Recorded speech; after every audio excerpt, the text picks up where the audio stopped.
So Daytona was fantastic. The crowd was amazing. The people love that sport, and they're wonderful people that run it.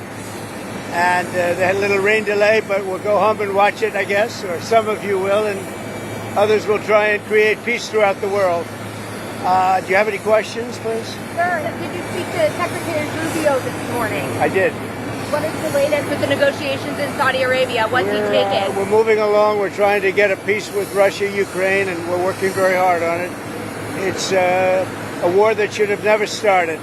Do you expect Zelensky to be involved in these conversations? What will his role be? I do. He will be involved, yes. Mr. President, would you allow the Europeans to buy U.S.-made weapons for Ukrainians? Yeah.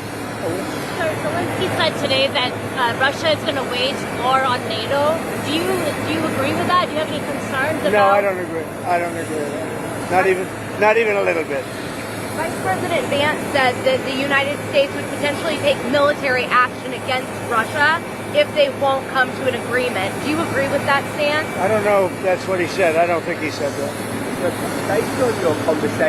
Based on your conversations with President Putin, what do you think he wants ultimately in Ukraine? I think he wants to stop fighting. I see that. We spoke long and hard. Steve Witkoff was with him for a very extended period, like about 3 hours.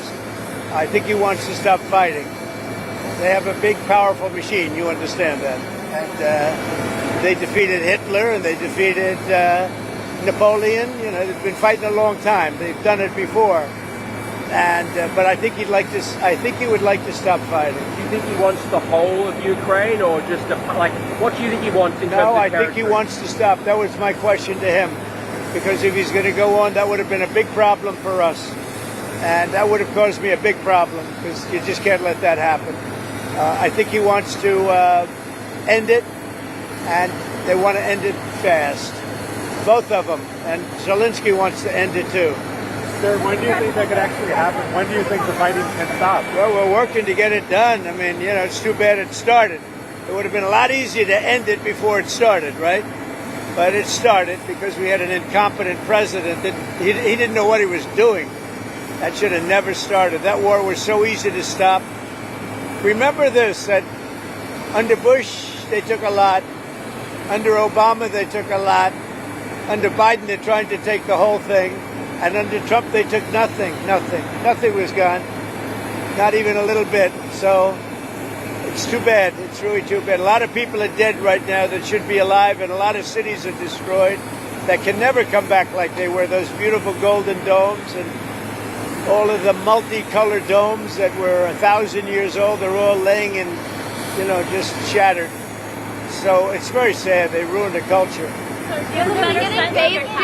They're beginning phase 2 of the ceasefire deal between Israel and Hamas. What's going on there? Have you been briefed on the latest relating to that? Well, I told you I have been briefed. I told Bibi, you do whatever you want because, you know, my statement was they got to come back. Now, the reason I made that statement because they said they weren't going to deliver, they were not going to deliver the people that they said they were going to deliver, that they agreed to deliver. And they did agree to do that, but they broke that agreement. When I made the statement, they delivered everybody plus an American. Now, the good news is they look like they're in pretty good shape because the people from the week before didn't look like they were in good shape. They looked like Holocaust survivors, frankly. Horrible. Whatever happened to them was horrible. But that'll be up to Israel what the next step is, in consultation with me. So what are you supposed to use these weapons for that you've now allowed to be shipped? Given the fact that there's this ceasefire supposed to be in effect, why ship those big bombs now? Peace through strength. You understand that, right? It's called peace through strength. You know, they contracted for those weapons a long time ago in the Biden administration, and then Biden wouldn't deliver the weapons. But I look at it differently. I say peace through strength. They were sitting there. Nobody knew what to do with them. They bought them. But I believe in that very strongly. Do you have an update on your... The European Union is talking about banning food imports from the U.S., kind of along the lines of your reciprocal tariffs. It's like the reciprocal tariffs. They don't like the pesticides. All right, I don't mind. Let them do it. Let them do it. They're just hurting themselves if they do that. I can't imagine it, but Doesn't matter. We're having reciprocal tariffs. Whatever they charge, we charge. Very simple. If a certain country like India, which is very high tariff, if they charge us X dollars, we charge them X dollars. It's all right. It's a fair thing to do. Even the media said it was fair. And it's going to be very good for the United States. Do you have an update on your timing of your meeting with Putin in Saudi Arabia? No, there's no time set, but it could be very soon. Like this month? Well, Or? it'll be soon. We'll see what happens. But they're meeting right now.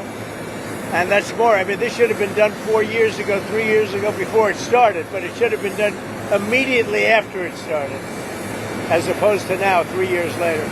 Sir, egg prices have reached an all-time high. What's your administration?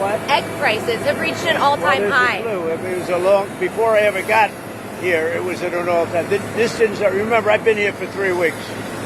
And when you saw the inflation numbers, I've been here for 3 weeks. I have had nothing to do with inflation. This was caused by Biden. I had 4 years of virtually no inflation. So I'm just taking over. But I'll tell you what, this country has made more progress in the last 3 weeks than it's made in the last 4 years. And we're respected again as a country. Thank you very much. Thank you. Thanks, guys. All right, guys. Let's go.